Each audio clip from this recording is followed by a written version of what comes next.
On December 9th, 2023, the Los Angeles Lakers conquered the Indiana Pacers to win the inaugural NBA in-season tournament. The tournament's success was questionable at best, but the team seemed to not really care. The idea was that of NBA Commissioner Adam Silver, who took the idea from European football leagues. But wait, that gave me an idea. How close to European football could we get? Well, let's find out in this episode of Sports Solving.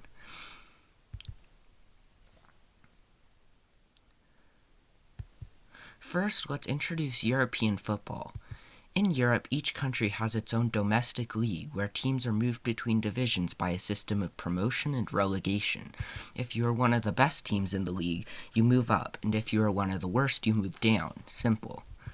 Each country also has its own domestic cup, where there's a huge tournament of teams in multiple divisions.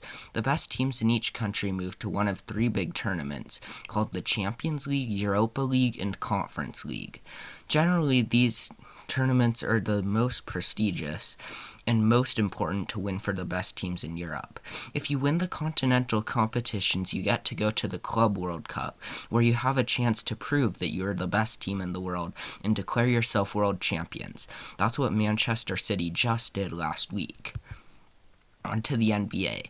I hope everybody watching this video knows at least something about the NBA, because that is literally what this video is about. But here are some of the concerning aspects of it. The NBA is the premier basketball league in two countries, the United States and Canada. Each of these countries also have a second-level league, but the teams from the different levels rarely play each other. There is also no way to compare these teams to the equally prosperous college basketball.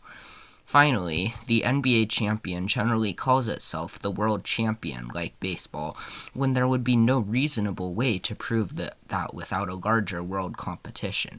There are certainly a lot of other problems with the NBA, but none of those will be covered today. Now let's find a solution to these problems once and for all. Introducing the NBA World Challenge Cup. 30 NBA teams, G League Ignite and Mexico City, 2 Canadian League teams, the 4 semifinalists from the Pan American basketball competition, the 8 quarterfinalists of the Euro League, and 2 invitees. Played all under NBA rules to keep NBA teams happy, and played all at home sites in the United States. Here's how it works.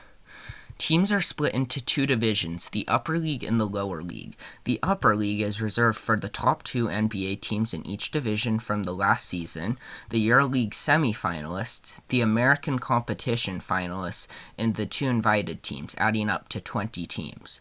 The Lower League takes each of the other teams. But what is the reason for all of this? First, money. People are not going to pay more to watch a tournament where the same teams that normally play in the NBA are playing, but they'll pay much more to see an entirely new opponent in a game that could easily be more intense than NBA playoff games.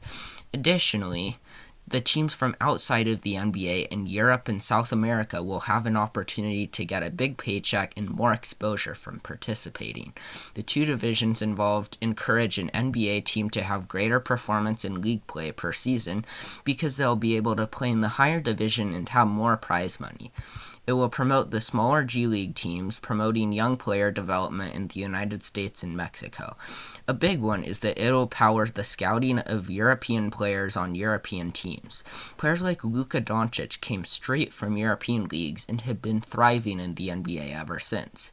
Seeing more of these players will improve the quality of the NBA as they recruit from other countries. Finally, we could for once determine our true world champion.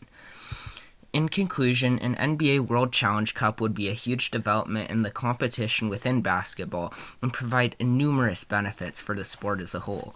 If you watched this whole video, subscribe and like if you want more content like this.